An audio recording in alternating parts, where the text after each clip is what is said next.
Here we have a problem on indices, that is we have to simplify the expression we have. Okay, let me rewrite the expression given.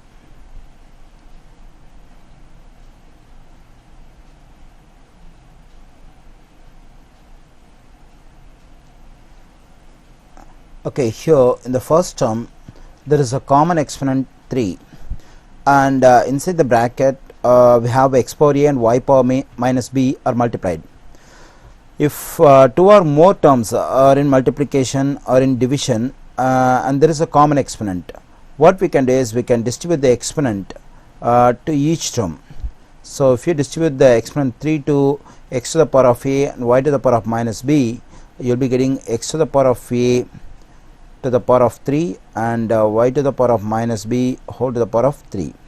So the same thing I can do here, that is I can distribute the power negative a to the term x to the power of 3 and y to the power of 2 because they are multiplied.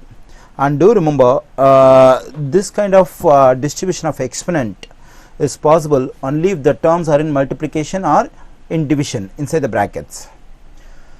In case the terms are in addition or subtraction, you will not be able to distribute the exponent.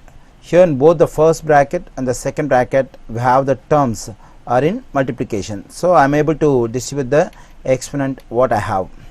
Okay, so if I distribute the exponent negative a to x to the power of 3, I will get x to the power of 3 whole to the power of minus a and y to the power of 2 whole to the power of minus a. So according to one of the laws of exponent, whenever we have two exponents like this, that is here the base is x, the first exponent is a, for the whole thing we have the exponent 3. So whenever we have two exponents like this, we can multiply those two exponents.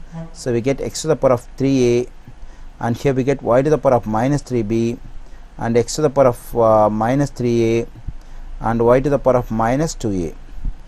Okay, now all the terms are multiplied, and we can multiply the terms at the same base by taking the base ones and adding the exponents. So this term are having the same base x. So I can take the base ones and I can add the exponents, that is 3a minus 3a, and the same thing I can do for these two terms because these two terms are having the same base y. So minus 3b minus 2a. Okay, here x to the power of 3a minus 3a will become 0, and y to the power of, I can factor out negative sign from these two terms because both the terms are having negative sign.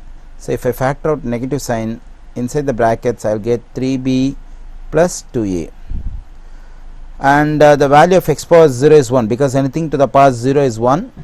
And usually when we give answer for the questions on exponents, we will give the answer with the positive exponent, but here this exponent is negative. So to make this exponent as negative, I am just going to take this term to denominator. So when I take this term to denominator, so this negative exponent will become positive, so we get 3b positive 2a. So when I simplify the given expression, x power a y power minus b whole power 3 times x to the power of 3 y to the power of 2 whole power minus a, I get 1 divided by y to the power of 3b plus 2a.